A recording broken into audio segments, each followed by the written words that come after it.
Ini sholat sangat mulia. Makanya Nabi SAW sangat menjaga. Dan beliau pada saat ditanya dalam hadis yang sahih, amalan apa yang paling afdal, yang paling Allah cintai, paling besar pahalanya, maka beliau menyebutkan yang pertama as-salatu ala waktiha, salat tepat waktu. Kalau ibu-ibu ingin mendapatkan pahala maksimal dalam salat, siapkan 3 hal ini. Ini nggak bisa kalau ibu mau dapat maksimal pahalanya. Karena kalau ibu mau memperbaiki apapun, mulai dari salat.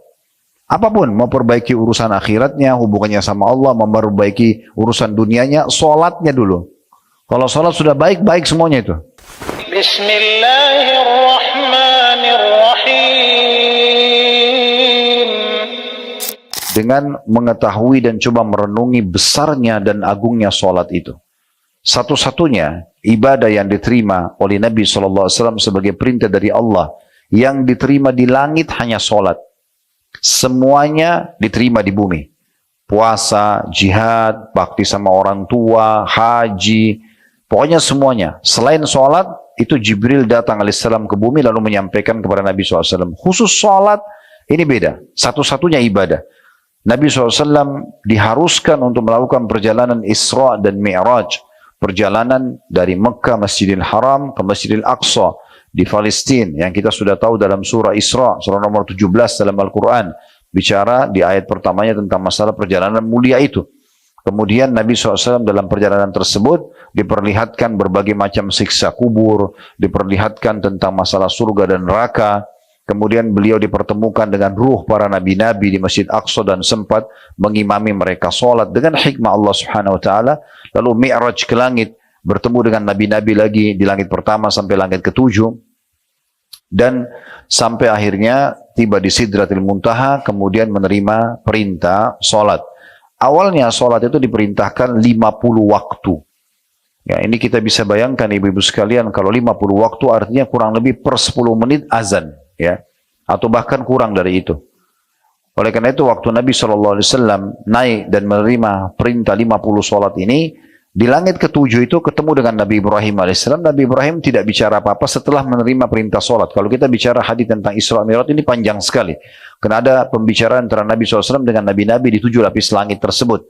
Tetapi yang kita fokus adalah langit ke-6-nya. Di langit ke-6 pada saat selesai menerima perintah sholat 50, itu bertemu dengan Musa AS. Nabi Musa AS ini Nabi yang paling banyak disebutkan namanya dalam Al-Quran. Ya, dan kisahnya sangat rinci. Dari dia lahir sampai disusuin, sampai kemudian dilibatkan ibunya, kakaknya perempuan, terus dibesarkan di istana Fir'aun, dan sekian panjang cerita. Nanti insya Allah kalau ibu-ibu berminat bisa mengikuti tablik akbar kami di Blok M setiap Sabtu. Dia selang-seling dengan serial sahabat di Sabtu kedua, itu tentang kisah-kisah Nabi-Nabi. Dan insya Allah nanti di bulan Desember kita akan masuk di kisah Nabi pertama, Nabi Adam AS, bisa hadir di sana, ngajak kerabat teman-temannya untuk hadir dalam majelis ilmu. Antara duhur dan asar kita akan bahas kisah Nabi dan manusia pertama, Adam AS, dan terus berlanjut kisah-kisah Nabi tersebut. Ringkas ceritanya adalah pada saat Nabi SAW turun dari Sidratul Muntaha, menerima perintah sholat dan akhirnya lewati langit ke-6, tentu sebelum turun, waktu pertama naik, tempat terjadi diskusi dan bicara dengan nabi-nabi, di antaranya sama Nabi Musa. Tapi ini kita cerita langsung ringkaskan pada saat sudah menerima 50 waktu sholat itu. Nabi Musa AS lalu bertanya kepada Nabi Muhammad SAW, apa yang Tuhan memerintahkan, hai Muhammad? Kata Nabi SAW, 50 waktu sholat. Maka kata Nabi Musa AS, umatmu tidak akan mampu melakukannya. Maka mintalah keringanan. Kemudian Nabi Muhammad SAW naik lalu minta keringanan kepada Allah Subhanahu Wa Taala, lalu Allah meringankan 5 waktu sholat. Artinya masih tersisa 45 waktu sholat. Lalu ketemu lagi dengan Nabi Musa AS, lewat langit ke-7 ketemu Ibrahim. Ibrahim tidak ngomong apa-apa. Langit ke-6 Nabi Musa tahan lagi sebelum turun ke bumi. Apa yang Tuhan mau berikan? Berapa jumlah sholatnya? Kata Nabi Muhammad SAW 45. Kata Nabi Musa, masih berat buat umat, minta keringanan. Terus saja Nabi Musa AS menahan Nabi SAW, setelah setiap kembali kepada Allah diringankan 5 waktu sholat dari 50 jadi 45, 45 jadi 40, 40 jadi 35, jadi 30, jadi 25, jadi 20, terus begitu sampai sisa 5 saja. Dan ini semua jasa Nabi Musa AS. Karena beliau yang selalu mengatakan masih berat hai Muhammad, minta keringanan.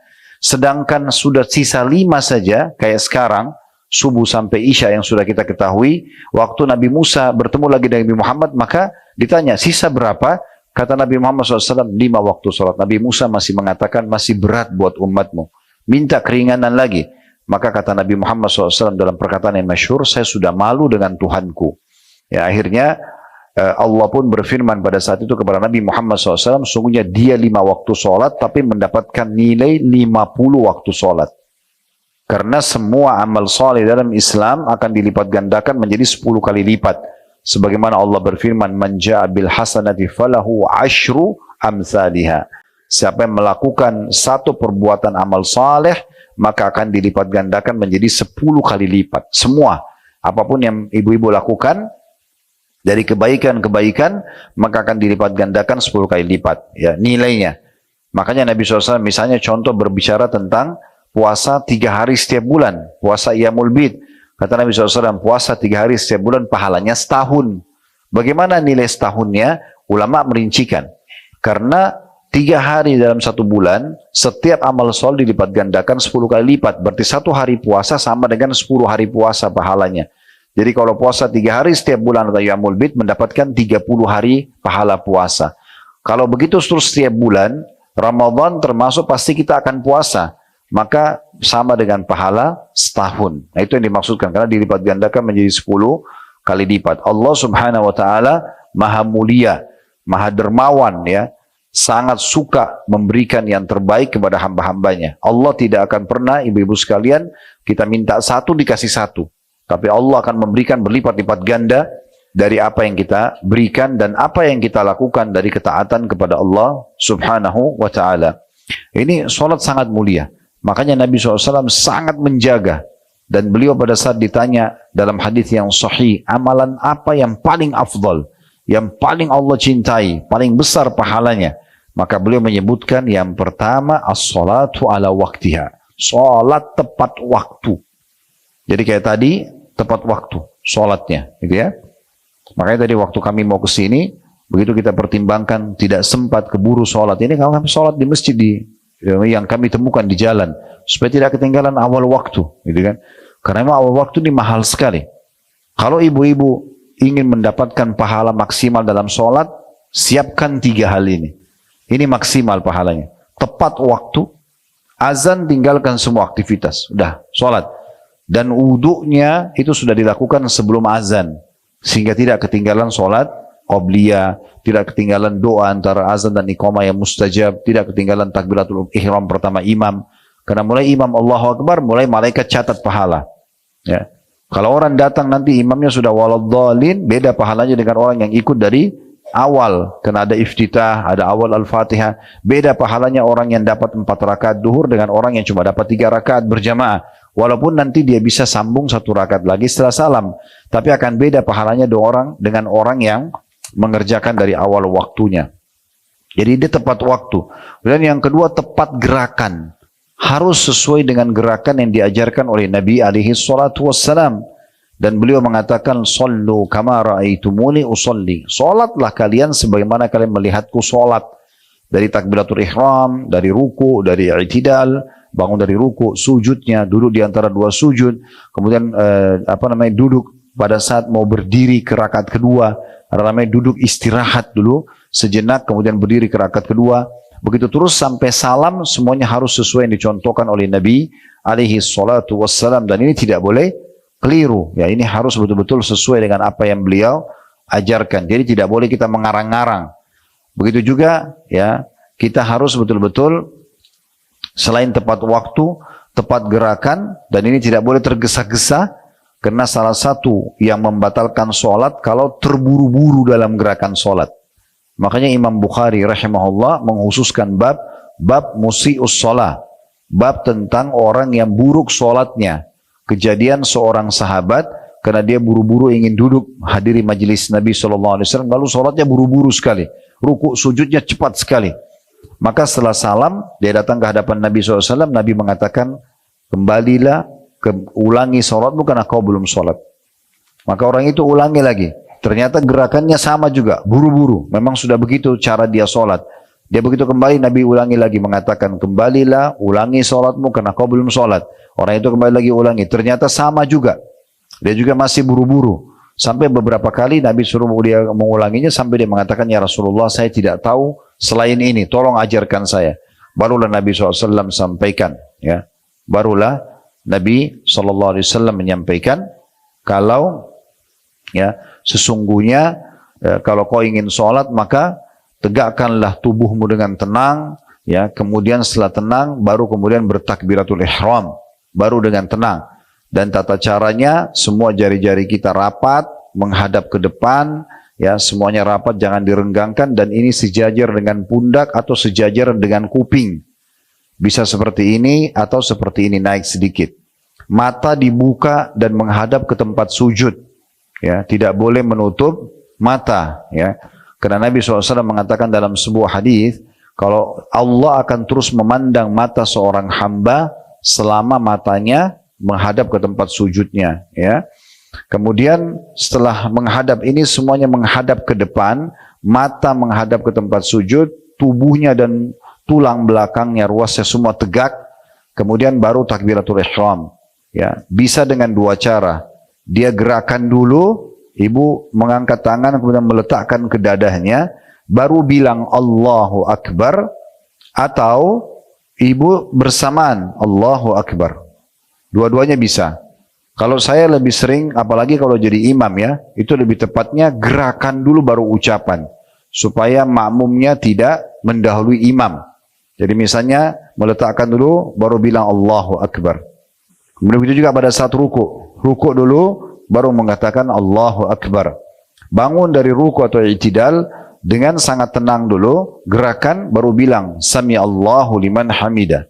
Begitu seterusnya sampai salam. Jadi gerakan dulu, misalnya salam ke kanan, baru bilang Assalamualaikum warahmatullah, begitu juga ke sebelah kirinya. Tapi boleh saja orang bersamaan dengan gerakan tangannya. Intinya gerakan harus dijaga dengan tenang.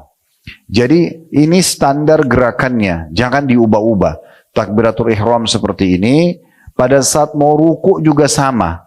Jadi kita nanti begitu Allahu Akbar, pertemukan antara punggung dalam kanan dengan punggung kiri luar, ya. Seperti ini lalu digenggam.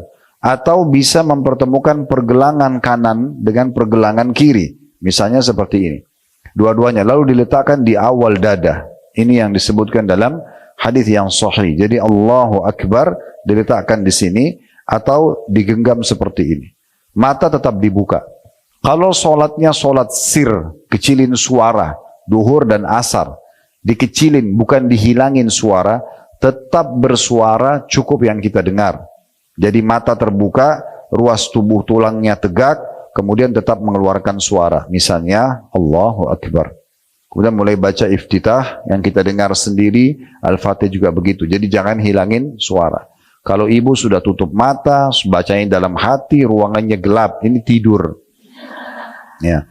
Jadi harus buka mata, jelas semuanya, tegak, ya. Setelah begitu, baca, saya tidak sebutkan bacaan karena saya kan sudah kita tahu semuanya, iftitahnya, Al-Fatihah, Al-Surah. Kemudian ruku sama, ini kembali lagi, Allahu Akbar, mata tetap ke tempat sujud. Ini standarnya.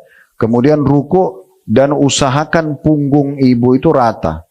Caranya gimana? Jadi pada saat ruku, ibu jangan tundukin badannya, tapi ibu mengarahkan wajahnya ke depan. Ya. Jadi coba nanti kalau ruku itu kita tegak tetap dan turunnya begini. Jangan turunnya begini, ya. Sehingga bungkuk belakangnya. Jadi caranya turun tegak seperti ini, ya. Sama kalau berdiri juga sama. Kalau berdiri juga sama. Sami Allah liman hamidah, ini tegak aja langsung berdirinya. Ya, jadi kita tegak. Nabi SAW dikatakan dalam riwayat kalau ruku ditaruh bejana air tidak tumpah. Ya, jadi tidak bungkuk, ya. Jadi tegak. Yang saya temukan biasa kalau bapak-bapak biasa saya praktekin, saya suruh berdiri kemudian saya praktekin caranya. Rata-rata semuanya bungkuk. Kenapa? Karena turunnya dia bukan turun lurus ke depan, tapi dia turunnya begini. Ya, sehingga bungkuk pasti. Mau nggak mau. Kemudian lutut digenggam. Ya. Biasanya kalau ini sudah kita turunkan rata ke depan, itu terasa sekali otot paha belakang ketarik. Setelah betul-betul gerakannya tenang, baru baca Subhana Rabbiyal Azim, satu kali. Kasih waktu 1 detik saja. Lalu subhana rabbiyal azim. 1 detik lagi, baru subhana rabbiyal azim. Gitu. Ya. Itu termasuk tidak tumaknina namanya. Ya. Karena hal yang ketiga yang harus diperhatikan dalam sholat, tepat bacaan. Jadi tepat waktu, tepat gerakan, tepat bacaan. Ini nggak bisa pisah kalau ibu mau dapat maksimal pahalanya. Karena kalau ibu mau memperbaiki apapun, mulai dari sholat. Apapun, mau perbaiki urusan akhiratnya, hubungannya sama Allah, memperbaiki urusan dunianya, sholatnya dulu. Kalau sholat sudah baik, baik semuanya itu. Nggak akan ada masalah lagi. Karena sholat itu awal amal yang dihisab hari kiamat. Dan Nabi SAW sudah bilang, di akhirat nanti, kalau dia baik, dia akan membantu amal lain. Kalau dia buruk, dia akan mengganggu amal lain. Dalam riwayat lain, kalau sholatnya sudah lolos di timbangan amalnya karena bagusnya, maka dia sudah beruntung. Dan kalau dia rusak, maka rugilah dia. Celaka dia. Oleh karena itu harus 3 hal ini berkumpul. Ya, tepat waktu, tepat gerakan, dan tepat bacaan. Nah, setelah ibu tenang baca dalam ruku, bangun. Bangunnya sama tadi ya. Jadi punggungnya itu naik lurus ke atas. Sami Allahu liman hamidah. Mata tetap ke tempat sujud. Ini sama begini. Nah, ini ada 2 cara. Dua-duanya khilaf ulama kembali kepada sebuah hadis yang sama. Disebutkan bahwasanya Nabi SAW kalau bangun dari ruku, anggota tubuh beliau kembali seperti semula. Kembali seperti semula di sini ulama beda pendapat. Apakah sebelum takbiratul ihram sehingga sami Allah liman hamidah tangannya kembali ke samping, ya? Atau kembali tubuh Nabi SAW itu setelah takbiratul ihram? Pernah lihat gak ada orang sami Allah hamidah kembali tangannya ke dada? Nah, itu tidak bisa disalahkan karena kembali kepada dalil yang sama. Nah, cuma bedanya pendapat pertama ulama bilang yang dimaksud anggota tubuh Nabi SAW kembali seperti semula adalah sebelum takbiratul ihram, makanya ditaruh di samping paha. Dan yang mengatakan setelah takbiratul ihram berarti kembali ke dada. Dua-duanya boleh. Kalau saya sarankan ibu lakukan sesekali. Selama ada pendapat ulama, jadi di buku amal kita tercatat pernah gerakan ini, pernah gerakan itu. Selama ada dalilnya, ya. Kemudian begitu juga nanti kalau dalam bacaan-bacaan ya, bacaan doa iftitah itu banyak sekali ragamnya. Usahakan dihafal semuanya, diamalkan. Kalau tidak bisa mungkin maksimalkan. Misalnya ada 7 bacaan iftitah, ibu bisa hafal 5, 6, kalau enggak mungkin 3, 2, atau 1, tapi paling tidak ada yang ibu pernah praktekin yang kedua, mungkin sekali atau 2 kali. Supaya dalam buku amal kita tercatat, kita pernah mengamalkan sunnah-sunnah Nabi alaihi salatu wassalam. Ini kalau kita ingin bahas panjang sekali ya, karena doa iftitah saja itu maknanya sangat dalam dan ragamnya banyak sekali lafadznya. Begitu juga dengan baca Al-Fatihah dengan sangat tenang, masing-masing ayat diberikan haknya. Baca surah juga makin panjang dibaca, maka makin besar pahalanya. Oleh karena itu saya sarankan untuk menambah hafalan minimal di juz 30. Jangan inna atayna wal asr terus ya. Dan ingat, solat itu kita yang membutuhkannya. Allah nggak butuh dengan solat kita. Kenapa banyak orang solat buru-buru? Karena dia pikir dia store kewajiban. Ini keliru. Allah nggak butuh. Ibu kalau dari lahir sudah bisa solat, sudah bisa ngomong misalnya. Kan bayi nggak mungkin ya. Tapi kalau misalnya kita anggap bayi itu sudah bisa ngomong, udah faham, udah bisa solat. Ibu solat dari bayi sampai umur ibu 200 tahun. Allah tidak butuh dengan solat itu. Kita yang butuh. Dan kita harus tahu, per satu sholatnya, per satu gerakan, dan per satu bacaannya, itu akan sangat membantu kita di timbangan amal hari kiamat. Jangan sia-siakan. Jangan sia-siakan. Per gerakan, per bacaannya, semua akan ada nilai pahalanya. Jadi nggak boleh disia-siakan. Ini luar biasa keagungannya. Makanya syaitan berusaha datang, merusak amal-amal sholat itu, supaya hilang konsentrasinya, gitu ya. Makanya kata Nabi SAW, ada orang di hari kiamat tidak terima pahala sholat kecuali 3/4-nya. Ada yang cuma setengah, ada yang cuma 1/3, ada yang cuma 1/4, ada yang 1/10. Ada yang sholat yang nanti diremukkan seperti pakaian kotor dan dilempar ke wajahnya. Karena tidak sadar, Allah Akbar sadar, salamnya nanti sadarnya setelah salam, gitu kan? Karena semuanya mengkhayal tentang masalah janjian, kunci yang hilang, segala macam, gitu ya. Itu karena bisikan syaitan. Jadi harus konsentrasi dengan cara tadi. Buka matanya, ya, kemudian sedikit keluaran suara, dan kita ya menjaga setiap gerakan dan juga bacaan kita. Ini penting sekali. Kemudian setelah bangun dari ruku, ruku pun ini ada macam-macam doanya. Ya, ada macam-macam. Ibu usahakan bisa menghafal dan mengamalkan semua. Kalau bisa, kalau nggak bisa beberapa. Ada subhana rabbil azim, ada subhana rabbil azim wa bihamdi, ada subuhun kudusun rabbul malaikati warruh, ada subhana dzil jabarut wal malakut wal kibriyai wal azama, ada subhanakallahumma bihamdika allahumma gfirli. Banyak doa-doanya bisa kita pilih ya. Jadi kita bisa baca. Begitu juga setelah itu bangun, dan ini minimal bacanya sekali, bisa dibaca 3 kali sampai 10 atau 11 kali. Ya, terkadang Nabi SAW membaca, apalagi di sholat malam beliau, sampai 10 atau 11 kali. Begitu juga dengan pada saat sholat istisqa, sholat gerhana, maaf, ya, sholat khusuf dan khusuf, ya, sholat gerhana bulan dan gerhana matahari. Itu kita dianjurkan sholat sampai gerhananya hilang. Jadi lama sekali rukunya dan sujudnya. Bagaimana caranya? Ya kita ulang-ulangi bacaan zikir-zikir ruku tadi. Sami Allahu liman hamida, sama kita berdiri dengan tegak tadi. Kemudian setelah berdiri dengan tegak, dadanya dibusungkan, ini semua pundaknya rata. Sama tadi, ini jangan diubah. Standarisasi ini standar. Ya, sejajar dengan pundak atau dengan kuping. Sami Allah liman hamida. Bisa diletakkan di dada atau diletakkan di samping paha. Mulailah baca dengan tenang. Setelah gerakannya sudah sempurna, baru baca. Rabbana walakal hamd. Pelan-pelan. Mil'as samawat wa mil'al ardi wa mil'a ma syi'ta min syai'in ba'd. Diikuti banyak sekali. Hamdan kathiran tayyiban mubarakan fi. Ada banyak zikirnya ya. Ada juga ditambah dengan di Rabbil hamd, di Rabbil hamd. Ya, itu ada bacaan juga ditambah Allah malamana lima a'taita wa la mu'ti lima mana'ta wa la yanfa'u dzal jaddu minkal jadd. Ini mirip dengan zikir habis salat, tapi dibaca juga di i'tidal. Setelah selesai tenang, baru kita sujud. Sujud dengan 2 cara. Menurunkan lutut dulu, baru telapak tangan, atau telapak tangan dulu. Tapi kalau orang mau menurunkan telapak tangan dulu, yang dilarang tidak boleh menyerupai duduknya unta. Ya, jadi unta itu kalau turun, kalau ibu nanti searching di YouTube, lihat unta cara duduknya, biasanya kaki depannya dulu, tapi bokongnya ke atas. Ya. Oleh karena itu kalau kita mau turun telapak tangan dulu, itu tubuhnya turun bersamaan, tapi lututnya belum sentuh lantai, lalu telapak tangan diletakkan, baru lututnya turun. Ya, jadi bukan dengan, menunggingkan bokongnya ke atas ya. Karena itu dilarang oleh Nabi SAW menyerupai unta. Mirip nanti juga kalau bangun dari rakaat pertama atau rakaat kedua, ya, mau ke rakaat selanjutnya, itu juga tidak boleh berdiri bokongnya dulu. Ya, tapi kita duduk dulu, nanti kan kita sebutkan sebentar caranya sambil menopang tubuh ke atas. Nah kalau kita sudah sami Allahu liman hamidah lalu kita sujud, bisa kita letakkan lutut dulu yang mana mudah, dan usahakan minimalnya ya jarak antara lutut kita sama telapak tangan itu ukuran 1 siku. Ya. Jadi kalau ibu letakkan telapak tangannya jangan dekat dengan lututnya, ya, tapi dibuat ruang. Ya, dimajukan ke depan. Itu kalau seandainya ibu turunkan sikunya, pas sikunya bisa masuk antara siku, lutut dengan telapak tangan. Ya, walaupun tidak boleh meletakkan siku ke tanah. Sebagaimana Nabi SAW mengatakan, atau Nabi SAW melarang siapapun sholat seperti duduknya anjing. Anjing itu kalau duduk kan sikunya ke tanah. Nah itu tidak boleh.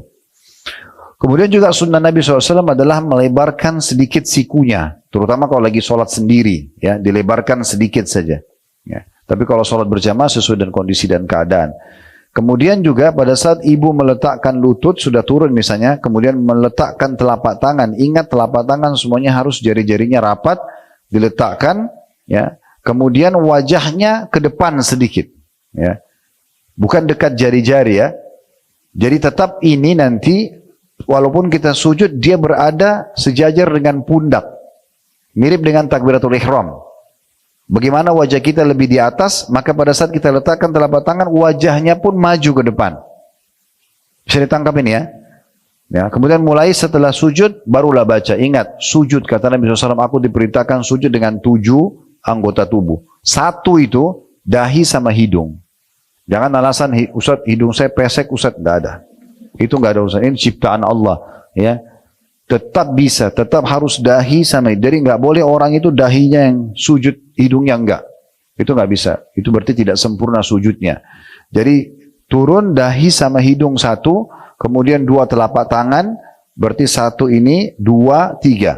2 lutut berarti 5, 2 telapak kaki berarti 7. 7 anggota tubuh. Nah khusus telapak kaki kita disunnahkan untuk melipat jari-jari kita semampunya ya. Sehingga seakan-akan semua jari-jari ikut sujud. Dan dipertemukan, Bu. Jangan dibuka. Pertemukan telapak kakinya dan ditekan jari-jarinya. Semampunya.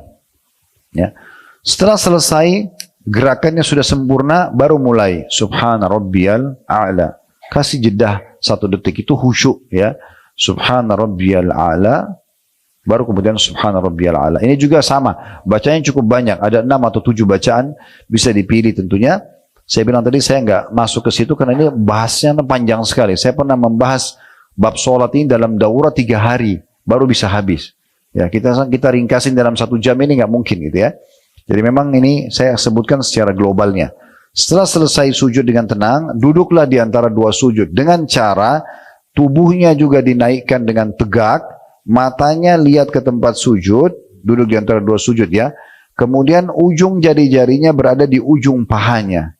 Ya, sehingga bukan menggenggam lutut tapi di ujung pahanya. Jadi kalau ini misalnya lutut kita, dia ada di sini telapak tangannya diletakkan. Jari-jari tetap semuanya jangan direnggangin tapi dirapatkan. Kemudian setelah itu baru mulailah baca doa. Bisa Rabbighfirli saja, kemudian sujud, atau kita baca yang panjang Rabbighfirli warhamni wajburni sampai akhir. Setelah tenang, baru sujud yang kedua. Sama tadi posisinya, telapak tangan diturunkan, wajahnya lebih ke depan. Ya, baca lagi kayak tadi. Nah, pada saat mau berdiri ke rakaat kedua, duduk dulu. Namanya duduk istirahat. Duduk dulu, setelah itu topang tubuh kita dengan 2 cara. Dengan cara menekan paha kita, lalu berdiri ke atas, atau kita membuat kepalan tangan, ditekan di bagian depan lutut, kemudian menopang tubuh kita di atas. Tapi ini cuma menopang. Mendorong tubuh kita ke atas. Setelah itu rakaat kedua sama, tinggal yang terakhir adalah pada saat mau salam. Kalau mau salam, duduknya khilaf di antara ulama apakah dia iftirash atau tawarruk. Ya. Kalau iftirash, duduk seperti di antara 2 sujud. Itu namanya iftirash.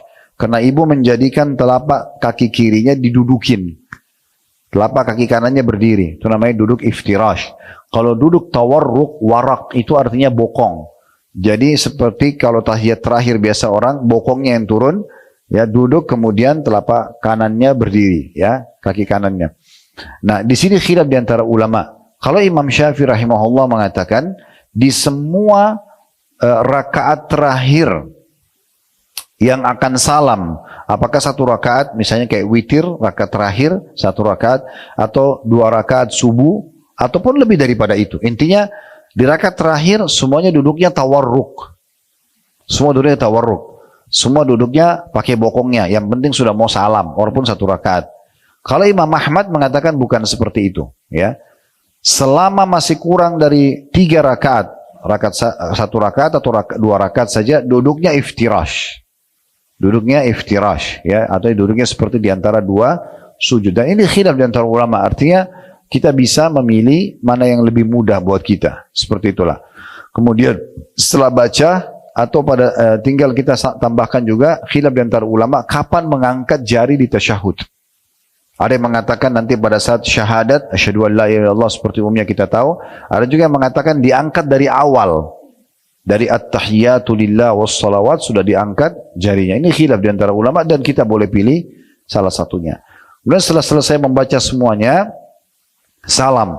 Salamnya dengan menegakkan tetap tulang belakang kita, jari telunjuknya ditutup, setelah baca, kemudian mulai balik. Dikatakan Nabi SAW kalau salam, maka putih pipi beliau terlihat oleh makmumnya. Artinya bukan cuma menoleh, tapi balik. Assalamualaikum warahmatullah, sampai terlihat oleh makmum seakan-akan dan ini sejajar, ditahan sebentar, baru balik lagi. Assalamualaikum warahmatullah, sama juga. Jadi bukan cuma menoleh saja, ya. Dan Allahu a'lam, saya pribadi belum pernah menemukan dalil tentang masalah mengusap wajah setelah itu. Jadi setelah salam, maka sudah selesai sholatnya. Sudah selesai sholatnya. Jadi 3 hal ini harus diperhatikan, yaitu tepat waktu, tepat gerakan, dan tepat bacaan. Ini saya ringkaskan dari sekian banyak bab sholat itu ya. Sekarang kita masuk kepada motivasinya. Apa yang memotivasi kita supaya mau menjaga sholat itu? Biasa bahasa agama kita kan ceramah itu fadilah, ya, keutamaannya terlalu banyak. Saya akan bacakan, saya bilang tadi dari buku Sahih At-Targhib At-Tarhib dalam kitab salatnya. Di antaranya hadis Abu Sa'id Al-Khudri radhiyallahu anhu, dan hadis ini adalah hadis yang sahih diriwayatkan oleh Al-Bazzar dan juga At-Tabarani. Ya. Bahwasanya dia mendengarkan langsung Nabi SAW bersabda, "As-salawatul khamsu kaffaratun lima bainahuma." Salat 5 waktu itu benar-benar akan membersihkan dosa-dosa di antaranya. Thumma qala Rasulullah sallallahu alaihi wasallam, kalau Nabi SAW mengatakan, berikan perumpamaan, ara'aita law anna rajulan kana ya'tamil wa kana baina manzilihi wa baina mu'tamilihi 5 anhar fa idza ata mu'tamalahu amila fihi ma syaa Allah fa asabahu al-waskhu aw al-'araq فَقُلَّمَا مَرَّ بِنَهْرٍ اِكْتَسَلْ مَا كَانَ ذَلِكَ يُبْكِ مِنْ دَرَنِهِ فَكَذَلِكَ الصَّلَاةِ كُلَّمَا عَمِلَ خَطِيئَةً فَدَعَى وَاسْتَغْفَرَ غُفِرَ لَهُ مَا كَانَ قَبْلَهَا.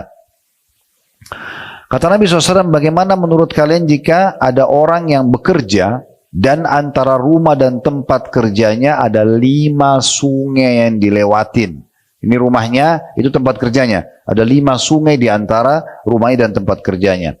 Apabila dia mendatangi tempat kerjanya, dia bekerja keras sesuai dengan kehendak Allah, lalu badannya pun terkena kotoran dan keringat. Lalu setiap kali dia melewati sungai, maka dia mandi. Apakah hal itu masih menyisakan kotoran di tubuhnya?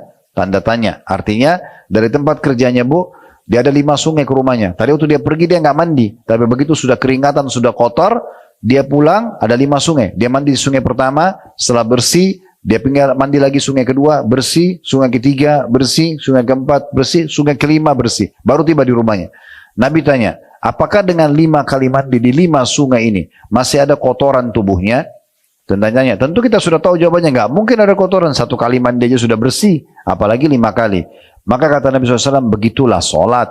Setiap kali dia melakukan kesalahan, lalu dia berdoa dan memohon ampun, maka kesalahan yang telah dilakukannya akan diampuni. Dalam riwayat lain, diriwayatkan oleh Imam Muslim dari hadis Jabir radhiyallahu anhu, ini hadis kedua kita. Dia mengatakan bahwasanya Rasulullah SAW bersabda, "Mathalus salawatil khamsi kamathali nahrin jarin ghamrin ala babi ahadikum yaktasilu minhu kulla yaumin 5 marrat." Perumpamaan salat 5 waktu adalah seperti sungai yang mengalir deras di depan pintu salah seorang dari kalian, di mana dia mandi darinya 5 kali setiap harinya. Jadi kalau hadis yang kedua ini lebih ringkas. Nabi SAW berikan gambaran, kalau di depan rumah seseorang di antara kita ada sungai, dia mandi sehari 5 kali. Ya. Maka sudah jelas dia akan bersih dari segala macam kotoran. Ya. Begitu juga dengan hadis yang lain. Hadis yang diriwayatkan oleh At-Tabarani dalam Mu'jam Al-Saghir dan Mu'jam Al-Awsat dengan sanad hasan. Ini hadis yang ketiga. Dari Abdullah bin Mas'ud radhiyallahu anhu. Ya. Dia berkata, Rasulullah SAW bersabda, "Tahtariqun, tahtariqun, fa idza shallaitumus subha ghasalatha, thumma tahtariqun, tahtariqun, fa idza shallaitumudz zuhra ghasalatha, thumma tahtariqun, tahtariqun, fa idza shallaitumul asra ghasalatha, thumma tahtariqun, tahtariqun, fa idza shallaitumul maghriba ghasalatha." ثم تحترقون تحترقون فإذا صليتم العشاء غسلتها ثم تنامون فلا يكتب عليكم حتى تستيقظوا. Jadi sebenarnya keutamaan sholat ini banyak sekali hadisnya ya. Saya coba memilah-milah hadis yang mungkin ibu masih jarang dengar. Ya. Apa itu? Di antaranya hadis ini, riwayat Tabarani, dengan sanad hasan. Kata Nabi SAW, kalian terbakar, kalian terbakar. Maksudnya banyaknya dosa yang kalian lakukan, ini membawa kalian kepada api neraka. Kalian terbakar, kalian terbakar. Dan apabila kalian sholat subuh, maka ia akan mencucinya atau memadamkan api yang bisa membakar. Kemudian kalian terbakar lagi. Maksudnya buat dosa antara subuh ke duhur. Apabila kalian sholat duhur, maka ia akan mencucinya dan membersihkannya. Kemudian kalian terbakar, maksudnya sampai menuju asar. Lalu apabila kalian sholat asar, maka ia akan mencucinya. Kemudian kalian terbakar, kalian terbakar. Dan apabila kalian sholat maghrib, maka ia akan mencucinya. Kemudian kalian terbakar, kalian terbakar. Dan apabila kalian sholat isya, maka ia akan mencucinya. Kemudian kalian tidur dalam kondisi itu, maka tidak dituliskan dosa atas kalian sampai kalian bangun. Nah, ini hadis-hadis seperti ini, hadis-hadis keutamaan ya. Mohon maaf kalau memang tidak sempat ditulis, karena memang cukup banyak hadis yang saya mau bacakan ya. Mungkin ibu bisa dengar. Nanti kalau mau, lebih baik beli bukunya ini ya. Sahih At-Targhib Tarhib. Ya, ini diterbitkan oleh Darul Haq. Ya, memang dia 6 jilid. Ini jilid pertamanya. Bisa dibeli per jilid sebenarnya. Ya, bisa dimiliki nanti dan lihat di bab sholat. Dan ada di kitab sholat itu di bab nomor 13 yang saya baca ini. Jadi dia banyak sekali bab-babnya ya. Tapi tentang keutamaan ini, itu kita bacakan dari bab nomor 13 di kitab sholatnya. Ya. Kemudian hadis selanjutnya, hadis dengan sanad hasan di ghairihi, menjadi hasan karena dikuatkan dengan riwayat-riwayat lain. Dari hadis Anas bin Malik radhiyallahu anhu, dia berkata, Rasulullah SAW bersabda, Inna lillahi malakan yunadi inda kulli salah, ya bani Adam kumu ila niranikum allati awqadtumuha fa'adfi'uha. Sesungguhnya Allah memiliki malaikat-malaikat yang khusus, mereka menyeru pada setiap waktu sholat kalau masuk ya, tadi waktu duhur. Tapi kita tidak bisa dengar suaranya. Tapi malaikatnya tugasnya untuk itu. Mereka menyeru, mengatakan, wahai anak cucu Adam, bangkitlah kalian kepada api yang telah kalian nyalakan, lalu padamkanlah dengan sholat itu. Diriwayatkan oleh Tabarani dalam Mu'jamul Awsat. Ya.